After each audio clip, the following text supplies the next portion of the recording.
What is up, guys? My name is Pocketcraft and welcome back to the Cobblemon Survival Guide. We have an awesome video for you guys today. In today's episode, I'm going to show you guys everything you need to know about one of the most important items in all of Pokemon, the Pokedex. One of our goals for this series is to complete the Kanto Pokedex, and we can't do that without a Pokedex. So I'm going to show you everything you need to know about the Pokedex. I'm also going to show you a lot about how to catch Pokemon easily, what are the best Pokeballs to use, and then we got a ton of fun Let's Play things ahead as well. We're going to fight Commander Mars, and then we are also going to go to the Nether in this episode. So make sure to stick around to the end of the video. You don't want to miss out on anything. And if you're new to the channel, please hit that subscribe button. We'd love to have you as part of the team. As far as crafting the Pokedex goes, it's actually pretty simple. You can do it in any color that there are apricorns for. So whichever one you want best, you can go for. Personally, I prefer red just because that's the classic Pokedex color. And then there's actually several different crafting recipes. You'll need 2 of the apricorns, 4 iron, 2 copper ingots, and then there's several things that can go in the middle. You can have glowing sacks, you can have redstone dust, glowstone dust, blaze powder, and bright powder. So they have a ton of different recipes. I find the easiest is just to use redstone dust because it can be mined pretty easily. But if you have one of those other items, that works as well. Then you can just craft the Pokedex and you can have it there. It looks like this. You hold it in your hand. Then you can right click with it. And if you've already caught a Pokemon, they should be registered in here, right? So we have our Charmander here, and there's a lot of different information we can see. It's got an entry here that you can read if you would like. It shows its ability as well as all possible hidden abilities, right? So we can look for solar power here and blaze. It will even show you its weight and its comparison to a Minecraft player, which I think is pretty fun. One of the most useful ones for me actually is you can see the base stats, which I think this is really nice if you're trying to build a competitive team. And then it also shows you its drops, which is going to be really useful for some farms that I'm going to be showing later on in this series. And so this is one of the things that's more important about the Pokedex that not a lot of people realize. Then there's some fun features. You can show different animations of your Pokemon. You can see it walking, sleeping, and several different Pokemon have different ones. And there's an Enderman walking around our house, so we'll have to look down here and make sure he doesn't attack us. But you can also hear the cry for your Pokemon if you're interested in that. And then up in the left-hand corner here, you can switch what Pokedex you're looking at. So it starts off with the National Pokedex. Then if you press the down arrow, it'll be on Kanto, which is mainly what we're going to be focusing on here, trying to get original 151. But you can go through and look at all the different Pokedexes, whichever one you're most interested in.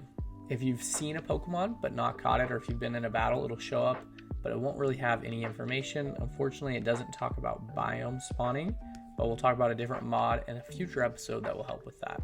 And then you can search as well. So if I want to search for Zubat, it'll just pop up. But if you search for Pokemon you haven't seen yet, like Snorlax, it will not appear. Now, those are all the things you can do when you're just sitting there, but there's some other things you can do when you're out and about. So if we find here, there's a Cherrim. If we right click it with the Pokedex here in our hand, we'll have this really cool scan feature, which one I think looks awesome. But then that will register this Pokemon in the Pokedex. So if we go to Cherrim here, it'll just register that we've seen it. It doesn't really give you a ton of useful information about it, but it looks cool and it helps your Pokedex not be empty. And more than anything, I just like being able to walk around like this. I think it just looks like a cool spy feature and makes it a lot more fun. And it feels like the original Pokemon series where Ash will scan a Pokemon before he battles it. So I definitely recommend using this, crafting the Pokedex early on. It's a fun addition to the game and just makes it feel like a more real Pokemon adventure. Now, if you want to fill up the Pokedex, you need to be catching Pokemon. And your job is going to be much easier if you're using the best Pokeballs. So we're going to talk a little bit about what are some of the best Pokeballs that you can use in Cobblemon for different scenarios. But it looks like the sun's about to set out there, so we'll need to go to bed. And hopefully this guy gets out of our house. I don't really want to fight him yet because I don't have any armor on. But also his noises are starting to get a little bit annoying. Looks like the sun is setting out there, so we might go to bed. It's not going to let us sleep with him in our house, so we might make a bad decision here. And we'll see what happens here. Oh, that was close. Definitely left with 2 hearts there, but we're able to sleep. And so that was a little bit of excitement in between our Pokeballs, but I was getting a little bit tired of him in there. Probably wasn't the wisest move, but I figured we'd respawn right here anyways if we died. Anyways, back to the point of the video. If you want to build a Pokeball, just type ball in here and it'll bring up all the Pokeballs that you at least have materials to craft. And the best Pokeballs need gold to be built, besides the Master Ball, of course, which we'll get into in a later video. but we only have 5 gold, so we're gonna use it a little bit sparingly, and then a lot of good balls can be built with iron as well. So there is the Ultra Ball, obviously, which can be built with gold, yellow, and black apricorns. This gives you a 2x catch rate, but I actually think there's a lot of balls that are better than this one, so we're not really gonna focus on that first. Now the Friend Ball is built with iron, but this is actually a really important ball to have with you. I recommend pretty much at all times. We're gonna probably build 2 of these, which will give us 8 balls, just because the Friend Ball, if you catch a Pokemon with this, they'll start with 150 friendship, and in Cobblemon, to evolve a friendship Pokemon like Munchlax or Riolu or Golbat, you only need 160 friendship. So this makes it super easy to evolve friendship Pokemon if you want an Umbreon or an Espeon or any of those Pokemon, but you do have to make sure you have this ball with you. So we're gonna start off that way, make our jobs a little bit easier. Then there's balls like the Love Ball, Level Ball that are pretty useful, but the ones I really wanna focus on are gonna be these guys. The Quick Ball is by far my favorite ball to be using. This ball, if you throw it at the first turn of battle, it has a 5x catch rate. It makes it so easy to catch Pokemon. A lot of times you can do it without ever having to battle, and is really useful sometimes if you find legendary Pokemon and you're a little bit underleveled. The Dream Ball is also really nice if Pokemon are sleeping, but you have to use a diamond, which is kind of annoying. So a cheaper option that I recommend is the Timer Ball. The Timer Ball requires a little bit of patience. You'll have to wait until turn number 10, but at that point it is also a 4x catch rate, the same as the Dream Ball, and it only needs gold to be crafted rather than diamonds. So I prefer to get 2 of these, but we don't have enough white apricorns, so we'll build an apricorn farm in one of our next episodes, but for now we'll just build 1 of these to get that done. The Dusk Ball works as well, but I'm just going to actually get another Quick Ball because these are my favorite balls to have on hand. I always recommend having a pretty big stock of these, and if the Quick Ball doesn't work, then just kind of be patient and end up using the Timer Ball is usually my best strategy for catching difficult Pokemon. But you can also use any of these other balls if you're hunting a specific Pokemon or if you want a specific ball on that Pokemon. The Lure Ball works really well if you're fishing, but we're going to do that in a future episode. And then actually one of my favorite balls that's a little bit underrated, I think, that I often recommend is the Park Ball. If you're in any forest or plains biome, which let's be honest, 90% of the time we usually are, I feel like, in some sort of forest or plains, this has a 2.5x catch rate, which is actually slightly higher than Ultra Balls. So in most biomes, a Park Ball is going to do better than an Ultra Ball.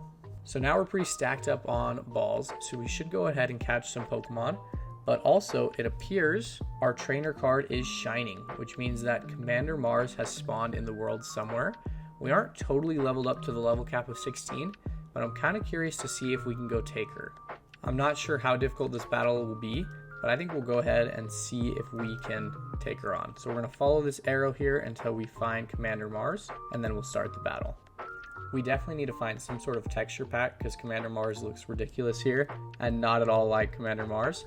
But the trainer card was super useful. I definitely recommend checking often in your hotbar here to see if it's glowing. Makes it very easy to find the trainers you're looking for. But we'll right click here to start the battle. Ooh, and I probably should have realized she would start with a Zubat and should have switched out of Shroomish. But I don't think Zubat has a flying move at this level anyways. We're gonna go for Leech Seed. Oh, and U-turn, interesting. That was a pretty good move, but it's gonna switch it into someone else. And we've got this bug catcher here just kind of watching us. And we're just gonna get him out of the shot if possible. Now we do land Leech Seed, which is gonna be super nice on Purugly. Purugly is one of the more difficult of Commander Mars's Pokemon to take down, at least in the main series games. I remember it being kind of a hassle, and this guy really is just hanging out in our way. I'm just gonna pretend you guys don't see these acts of violence. Sorry about that, bug catcher. All right, now we'll go back to the battle here, and I think Cat might actually be able to take down Purugly here. Commander Mars's Purugly does do a lot of damage, but with Mega Drain and Leech Seed, we're able to regain a lot of energy. We've got the Purugly paralyzed here, and so I think we've got a pretty good chance of doing this. I was a little bit worried, but this would be awesome for Cat 2 to level up. We can get it back up to level 16 here. Now the Purugly does have an Oran Berry, but that doesn't matter too much. I think we should be able to get pretty far, and it just went for Growl there, I think was all, which doesn't matter. We're using a special attack anyways. Ooh, they did use some sort of potion on Purugly, which is a little bit annoying, but I think we've got this one in the bag. I wasn't too worried about Commander Mars. I think the battles in this series are going to get a lot harder later in the series. Right now it's not too bad as long as we're careful, The one I'm really worried for is Champion Cynthia. Obviously, is going to be an intense one. But we should have her here pretty soon, as long as she doesn't have another potion or between Mega Drain and Leech Seed. And that's something I've noticed actually. Cat or Shroomishes in general are so good with this series. When I did the Radical Red one, which is actually very difficult, Shroomish is the most OP Pokemon that you can use. It's got Leech Seed, Mega Drain, Spore in the future, Stun Spore right now. Makes it really easy to whittle down difficult Pokemon. Now we're going to switch to Charmander here, so it's a little bit easier with a Zubat that doesn't have the type advantage on us. And this Bugcatcher really wants to talk to us, so we're going to have to battle him after this battle, I think, just to get him to stop running around us. But I can't remember if Dragon Breath or Ember does more damage. Dragon Breath sounds a little cooler, so I think we'll go for it here, and we can test it out. That one did about 32%, and let's see how much Ember does. With Stab, I would think it would do more, and it does. So we'll go for Ember one more time. It missed Supersonic, luckily, which is good because being confused is annoying. And I think we're going to take down Commander Mars first try there pretty easily. Oh, and she did drop some items, which is pretty cool. We've got a Poison Gem, which will be useful if we get Arceus, which I plan on trying to find at some point in this series. And then X Special Attack, which I probably won't use, but it's fun to get as well. And it is nighttime, so we probably should run away, but I'm pretty done with this Bugcatcher, and so I feel like we can't let him off the hook that easy. So we're going to enter into battle with him here, and he doesn't even have a bug Pokemon, which is weird, just a level 5 Ekans. Oh, and I'm an idiot, guys. I forgot, if you're holding the trainer card, any trainers around you will come immediately to you, and I've been holding that this entire time.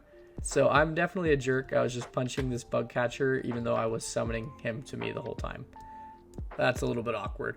Hopefully not too many of you noticed that before I did. But we do not want to be caught out at night, and so we're going to run home to sleep really quickly. And then we'll see who the next trainer is on our trainer card. And it's very dark here. I seem to always forget I can just turn up the brightness on my computer and see a lot better. But we're going to run home here. And then I'm going to check the next battle. We may be able to get the next leader in the series down in this episode as well, which would be super awesome. But we'll sleep first. This will help level up or heal our Pokemon, excuse me, and then we can go on with the rest of the episode. So if we right click our trainer card here, I don't think we're on the next gym leader. I think it's another Team Galactic that we have to fight. So Commander Mars has been defeated. Next one here is Commander Jupiter. So our level cap is up to level 20, so that is going to be a little bit higher. We probably should level up before we fight them. And she spawns in Badlands, Deep Dark, Dripstone Caves, Lush Caves, Savannah. So a lot of these ones seem to be spawning in Dripstone Caves, which is pretty nice because we actually have those nearby. And I think Commander Mars ended up spawning in a meadow, or I don't know, she just seemed to spawn in somewhere. I don't think it was in one of these as well. So I think they may be able to spawn occasionally in biomes that aren't their favorite, but I'm not totally sure about that. But I know it's a lot more common in the biomes that are listed here. So we might just look at our trainer card, hope one spawns in, as we just continue on with our episode here. But there is a Ghastly spawning out here, which is a pretty awesome Gen 1 Pokemon. And we do want to fill up the Pokedex and show off some of these new Pokeballs we got. So let's look for Ghastly here. He looks like he's on top of our house. Level 18 as well, which is actually a pretty nice level. Let's see if we can throw a Quick Ball at him here and see if we can get him turn 1. Quick Ball, definitely one of my favorite to use again. And we'll see here, 2, 3. Ooh, and there we go. Got him first ball. And that gets Charmander up to level 16, which is awesome. So Ghastly, I don't know if we'll use him long term, but he is a Gen 1 Pokemon. He looks pretty sweet. We may have him on our team for a little bit. His gas isn't coming out right now, which is interesting. Makes him look a little bit weird, but he does have Hypnosis, which is actually really nice for catching Pokemon. So we may have him on our team just for a little bit here. And we'll replace some of these moves here to make him a little bit more useful. Don't know if we'll use him for a while. I'm sure once we get some other Pokemon, we'll switch him out. But we do finally have the opportunity for our first evolution in Cobblemon. Now, we'll have a future video where we'll talk about some of the more difficult evolutions. But for simple Pokemon evolutions, I think we can just include it in this video. You just click the M key, click on your Pokemon that's ready to evolve, click on the Evolve button, and then obviously click Evolve. So our starter Pokemon, Shiny Charmander here, is going to evolve into Charmeleon. And I love the evolution animation in Cobblemon. I know they say this all the time, but I think it looks really fun. And there we go, we got Charmeleon here. Our first evolution looks awesome. I cannot wait until we evolve this guy again into Shiny Charizard. We've got a Paris here, which is another Gen 1 Pokemon. Not my favorite or the coolest one, but we do want to complete the Pokedex here. So I think if we see any Gen 1 Pokemon we haven't caught yet, whenever we're walking around, we're just going to try and throw a quick ball at him just to fill out the Pokedex here. Now, I may actually just go put him in the PC because I don't really want him clearing up our boxes if we find anything cooler, or our space here. And also, Applin is technically at a level we can use as well as Rockruff. So I think I'm actually going to switch out Paris here for Rockruff. I forgot we had him here. Definitely want him in the party. And then we might have Ghastly for now, but I think I will switch it out eventually. Applin I'll probably wait to use until we can level him up a little bit higher so he can be more useful. And we do have a Drillbur in here. You're probably wondering where he came from off camera. We did do a little bit of mining, and we actually got pretty lucky. We found 11 diamonds, which is huge. And then we also found an abandoned mine shaft, which had a mending book in it, as well as a name tag. There's some other stuff down there that I haven't picked up yet, and we'll spend a future episode searching through there. But these are kind of the top things that were in there, as well as that Drillbur that I caught, because I do think Drillbur is a pretty awesome Pokemon, and I'm tempted to put it on our team as well. Rockruff is rock, so it doesn't have the same coverage as a Drillbur, but we don't really need a ground Pokemon quite yet, but we may put him on our team at some point. That actually, I believe, is probably the biggest challenge in Cobblemon, is deciding which Pokemon to use, because pretty much all of them are in the game, at least with the All the Mods mod included, which makes it pretty difficult to decide what to do. Now, speaking of these diamonds here, I do want to go to the Nether in this episode so we can build some Nether portals to connect up with our village and other places so it's easier to get around. So we are going to build our first diamond tool here, a diamond pickaxe, and then we'll put the rest of the diamonds in here for now. I want to save those for some other future items that are going to be really important, but we're going to go ahead and go mine some obsidian while we're waiting and hoping for Commander Jupiter to spawn and catching some other Pokemon. But before we do, it looks like there is a Vulpix over here, which is another Gen 1 Pokemon, and one that can sometimes be a little bit more rare to come by. So we're going to end up using, I think, a lot of our quick balls this episode, filling out the Pokedex as much as we possibly can. And there we go, we got Vulpix down. So in this episode already, we've made some good progress here on our Pokedex. We've got some obsidian down here in our mine, so we're going to focus on mining this really quickly. And I'll do that off camera because it's incredibly slow, and I'll bring you guys back once we have 20, enough for 2 nether portals. All right, here we are about to break our 20th obsidian block. Always takes so much longer than I expected, but we now have 20. That should be enough for us to build 2 nether portals. And so we're gonna get on out of here, of this tiny little cave system I have here, and I'll bring ourselves back up to our base, and we'll have to decide where to put our first nether portal. I want our nether portal to look mystical and cool in some sort of way, to align with our goal of actually building stuff that looks nice in this series. And so there's this cave system over here that's right next to this waterfall, and I've been thinking I could build a bridge over to it, build a berry farm in there, or a nether farm or something like that, and have our nether portal be there at the back. And then we can try and have another waterfall come out here and fall down the front. I think that would look super sweet. And so I think I'm going to build us the nether portal first, and then we'll go ahead and start trying to design that. That may be at the end of this episode or a different episode. We'll see the best time for that. So we'll head on over there, and hopefully as we're doing all of this, Commander Jupiter will spawn in, and we'll be able to take her down and be ready to take on Gardenia next episode. So it looks like a pretty spacious cave here. It's not too big that it would take forever to decorate, but it's big enough that we should have room to farm whatever we want to. And there's this area down here. I may end up cutting off this back here so we don't go too low, and we can just fill it in here. And I think we'll have our nether portal here in the corner. I want it a little bit out of the way so we have enough room to farm whatever we need. I think we'll dig out this back area here and put it in. It looks pretty ghetto for now, but by the end of this episode, we'll hopefully have it looking a little bit better, or at least have a bridge over to our base there. I do like that we can see it in the background. I'm kind of hoping that we can put this area together so that it looks like a nice little town or homestead area, and it's not too spread apart to everything, but far enough that we don't have to hear the annoying nether noises from our base. So we're not going to do a ton in the nether today. We'll have a different episode where we explore most of it. But my main goal is to have a nether portal linked up to our village. That way we can get transfer between our village and our base as easily as possible. Now we did just get into one of the most dangerous biomes in the nether, so we'll have to be a little bit careful here.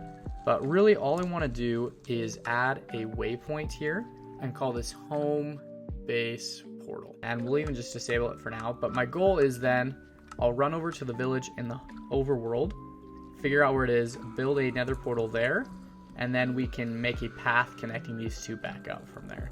So I don't think we'll explore here too much. I do see on the map that there's lots of piglins around, and we have no armor. Oop, there's one right there. So we are gonna teleport out of there as quickly as possible so we don't die. Oop, and he followed us through, which is unfortunate. We're not super prepared for one of these guys. They do a lot of damage, but we do take them out just in time. So we do need to get over to our base so we can sleep. I think I'll just do an awkward little dirt bridge over first, and then we'll get to work on a fancy bridge here before we head over to the village. This is a little bit awkward. I ran out of dirt, so we're gonna make this ugly bridge even uglier by now combining it with cobblestone. Outside in the rain at night, definitely not the safest place to be, but luckily nothing's hit us yet. If a skeleton shot us with an arrow, we'd probably fall, but I think we might survive a fall from this height. And looks like we're close enough here we can jump over.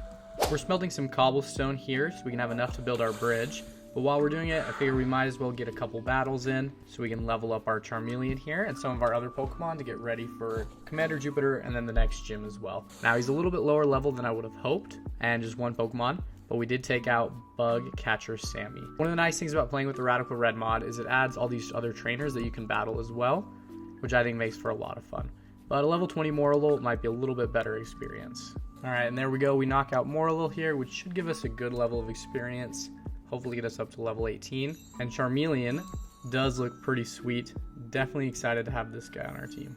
That should give us enough time, so I'm going to get to work building here. Those battles gave enough time for most of the stone to smelt, which should mean we can now start working on our bridge over here.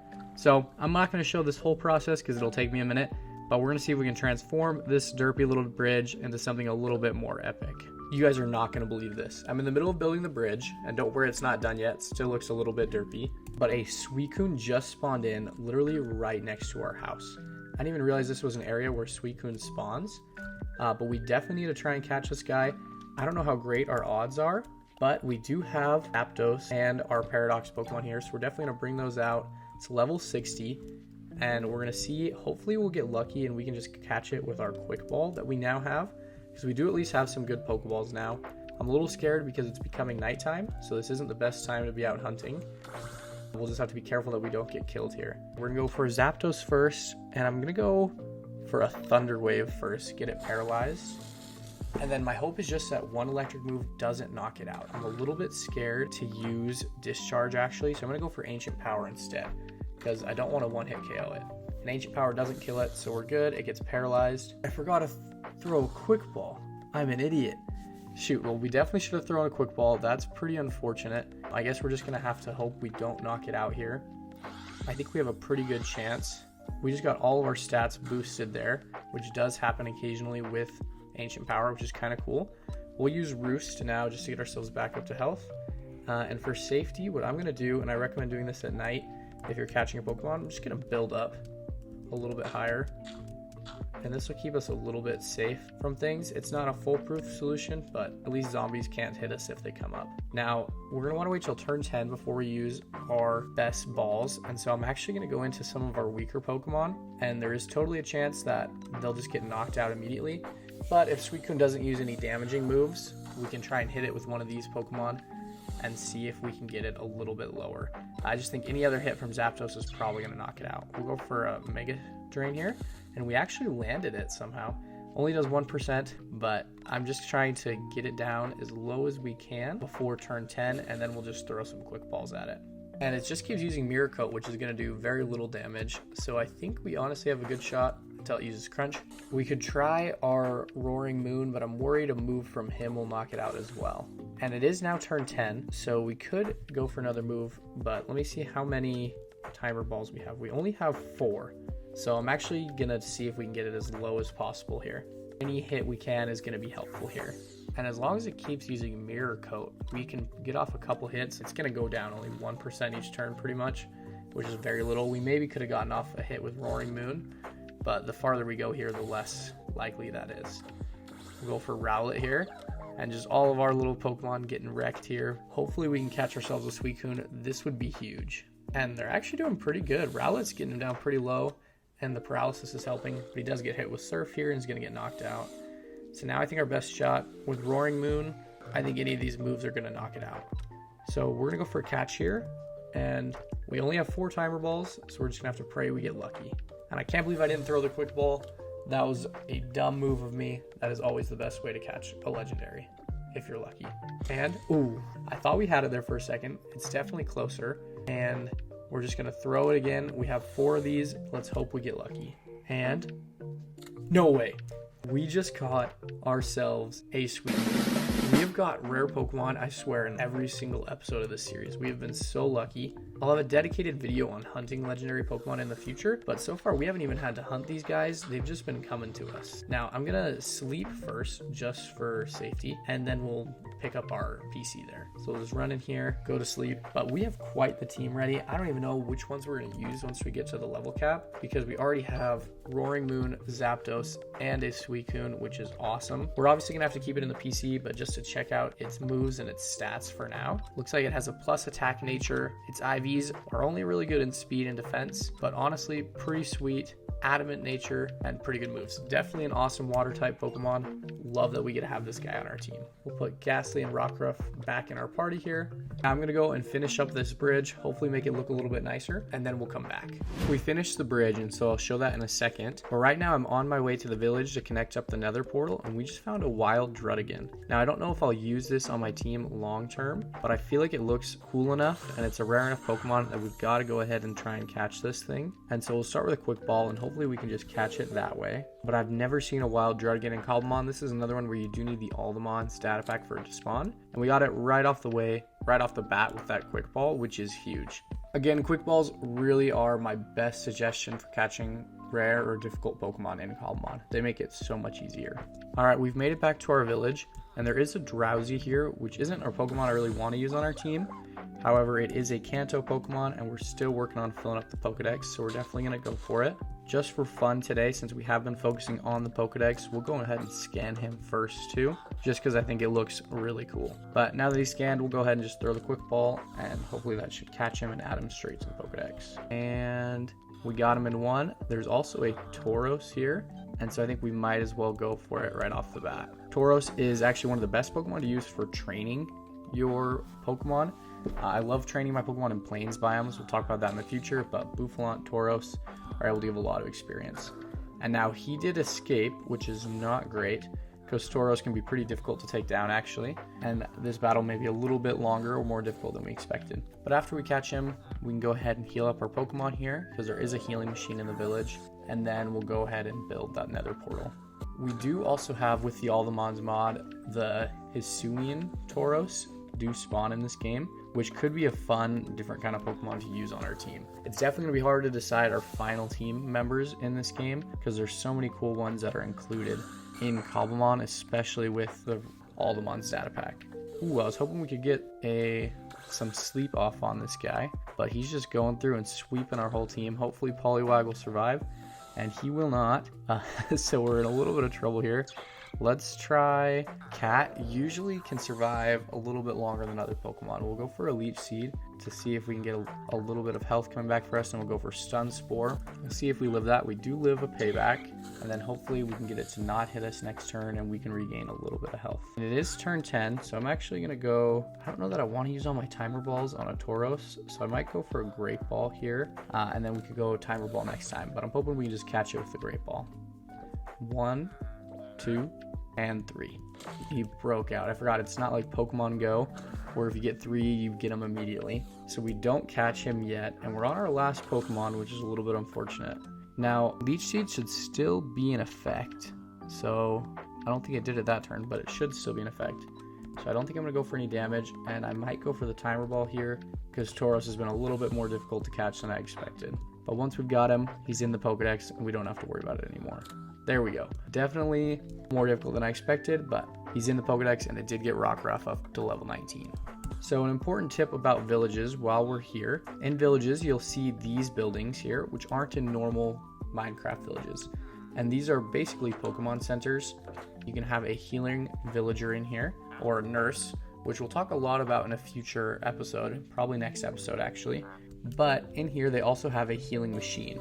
So this is something you can craft in Cobblemon to heal your Pokemon, which we will be doing soon, but they are rather expensive. And so you can use them for free in a village, but you can't break them and move them somewhere else. If you break them, they'll just turn into materials. So we'll focus on this more in another episode, but while we're here, thought I should talk about it. Now we need to decide the best place to build our nether portal. I don't want to do it right in the middle of the base because I don't like it when my villagers disappear into the nether and then die or have some other bad things happen to them. But I also want to be close enough that we can get into the village quickly when we need to. I'm also going to steal these hay bales because we are running rather low on food and haven't had a lot of time to farm. Then we'll trade our excess wheat with this farmer villager to try and get him to level up a little bit. And we do get him to the next level, which is awesome. This is definitely one of my goals, to level up the villagers. It makes it a lot easier to get rare items in the future. And this one does trade for pumpkins, which is awesome. We have some pumpkins back home, so we can make a pumpkin farm. And that'll be a lot easier to get emeralds in the future to trade for better things. Now, I think today's just a Pokedex kind of day. We just ran across a Pidgey, and shoot, Voltorb, I forgot, is gonna blow up on us.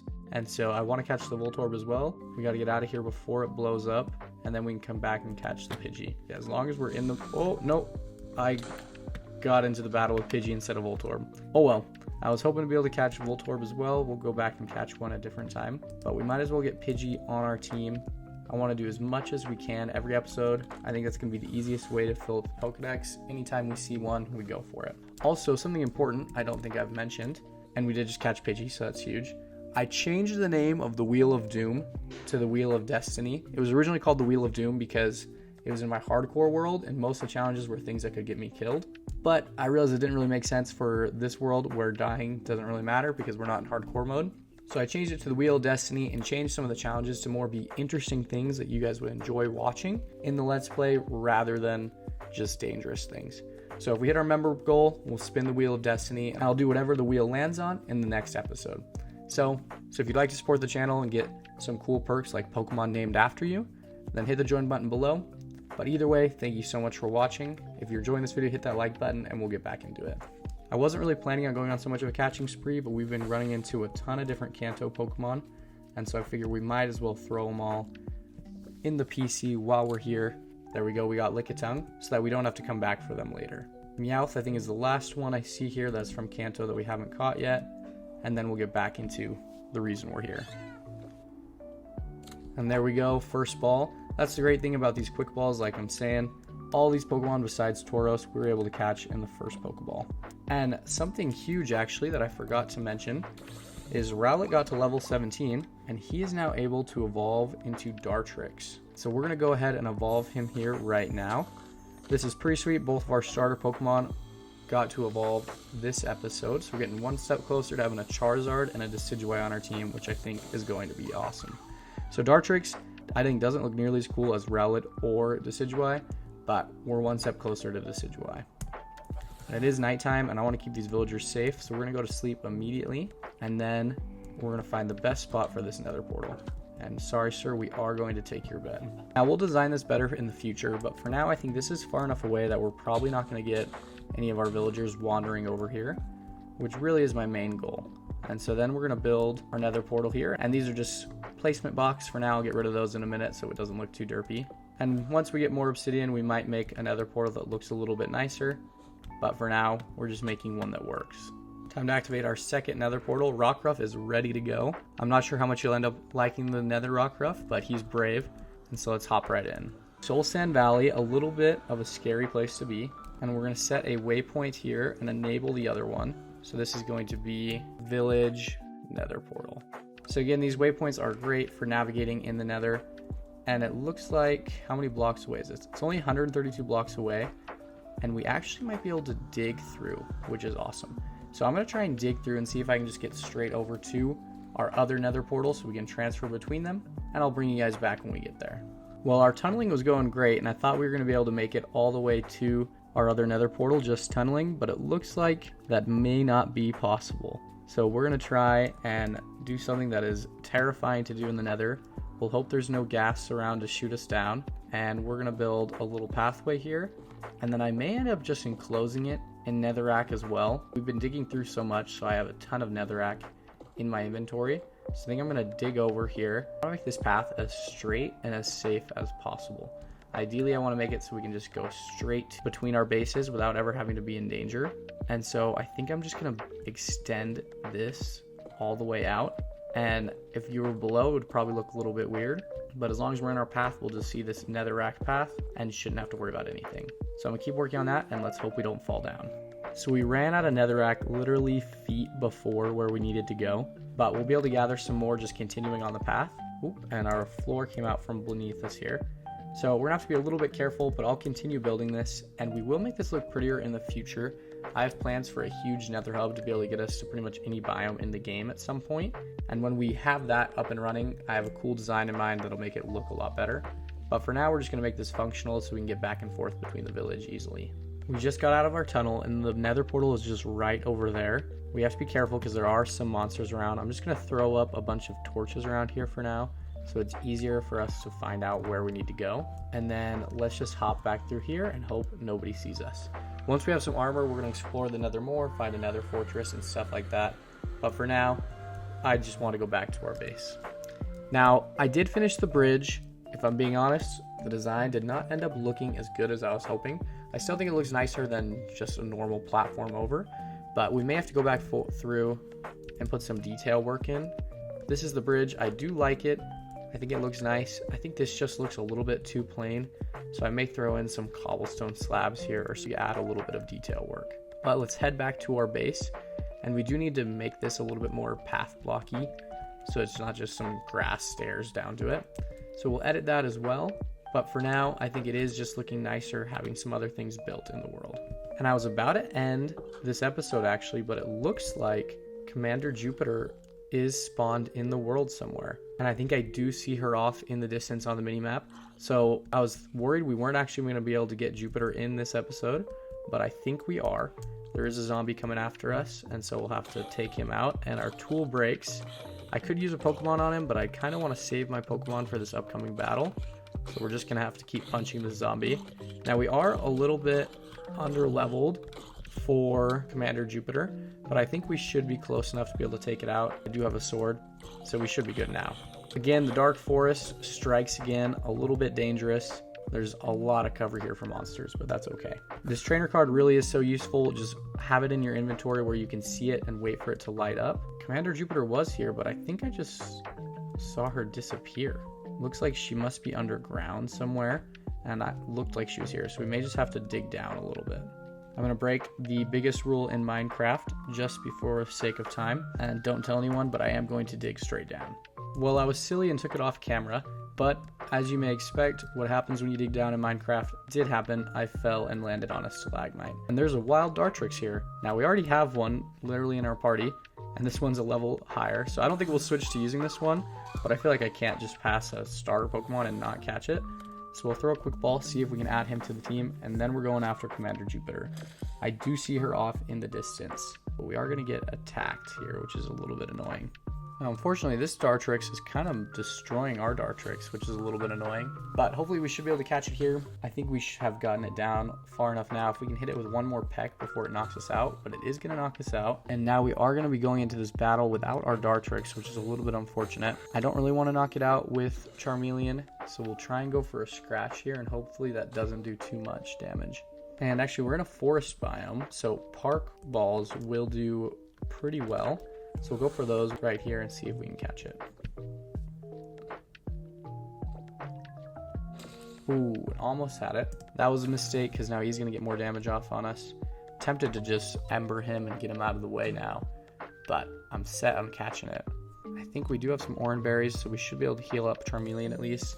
He is one that I really don't want to go into battle without. These are highest level Pokemon right now, and he should do well against Commander Jupiter. There we go. Alright, we do finally catch that Dartrix. Now we have two. Not super necessary, but fun to have. And we'll just heal up Charmeleon here. Now, it is disappearing again, so we know it's somewhere down beneath the earth here. I guess there is a cave here. We could explore the cave, but I think the fastest way is I'm trying to find that hole that I built. It should be right where our death marker is. And instead of dropping it right down, because that'll kill us, I'm just going to use a water bucket, and we should be able to come down safely. Now it's pretty dark down here, which is scary, but Commander Jupiter should be right in front of us, it looks like. And there she is. All right, we're going to start this battle here. And I should have realized that she will start with Zubat because it's Team Galactic. So we're going to switch to Rockruff here because Shroomish is not, or Cat, excuse me, is not outfitted great for a Zubat, especially because I think Zubat will have a flying type move by now. I'm just going to light things up a little bit here so we hopefully don't get ambushed. And then Rockruff, we'll go for Rock Throw. And Rockruff actually is close to being able to evolve, which is huge. I think he evolves at level 25. So I'm excited about that. He switched into Skuntank, and he's going to poison us, which is a little bit annoying. I would rather use Rockruff to go after the Zubat, because our rest of our Pokemon aren't super outfitted for a Zubat, but that's alright. I guess we'll go for it here. I don't really think we have anything that's super effective against poison, but we've got Skuntank not halfway down with the Citrus Berry. We should go and get some Citrus Berries ourselves and use for battles, but I think we should be alright here. I think I'm going to go into Cat, try and set up a Leech Seed on it. Oh, I forgot her Skuntank has Flamethrower though. Ooh, we do survive with 3% though. So worst case scenario, we are able to get off a Leech Seed that should help our other Pokemon. Although Flamethrower here is definitely going to take us out. And we'll have to examine what we think the best move is. I think I'm just going to use all my other Pokemon and save Charmeleon for last. I think he's got the best chance with everything. We'll go for a Hypnosis here, see if we can do anything, which is a bad idea, because Skuntank obviously is going to have dark moves. And Poliwag, as much as I think it's fun, is not the strongest Pokemon, but we did outspeed. If we would have landed Hypnosis there, I think that would have been huge. But now that I know we outspeed, I'm going to go for it one more time, and hopefully we should be able to take it out, or at least get it asleep. Okay, it's asleep now, and we do have Leech Seed going, so I'm just going to go for the Water Gun, and it does almost no damage, unfortunately. So we'll go for Mud Shot, and it should at least lower its speed. It'll be super effective. I forgot. That was a dumb move of me. But he's going to do a lot of damage with Snarl, but I think Leech Seed should take it out here, which is what I was hoping. Leech Seed in these early battles is super helpful. And I think its only other Pokemon is Zubat, if I'm not mistaken. So we didn't really prepare for this battle, and it made it a little bit harder than I expected. But I think we should be okay. It's going to be Charmeleon versus Zubat. And it's a pretty powerful Zubat, but I think Charmeleon should be able to take it just fine. Ember does do a lot of damage. And where is Charmeleon? Oh, he's way back here. So I guess he likes to fight from a distance, but I like to be able to try and have them both in the shot. I think it looks a little bit cooler, like a more normal Pokemon battle. But I think, ooh, okay, they just used a potion or something. Yeah, Super Potion, which is a little bit annoying, but we should be able to take it down just fine. Hasn't done any damage to us yet. Supersonic is annoying, but it missed, which is huge. I hate being confused. And there we go. We do take it down, Zubat. And we just beat our second boss of this level, which is awesome. Level cap's going to go up, which is huge. I don't think they dropped any items, which is kind of lame. But then looking here, we are now able to fight the next gym leader, which is Gardenia, the grass type gym leader, and she does spawn in a dark forest biome, so that's going to make it way easier to find her. So make sure to come back next episode. We're going to fight the second gym leader, and I'm going to show you everything you need to know about healing items in Cobblemon. Thank you so much for watching, and we'll catch you next week.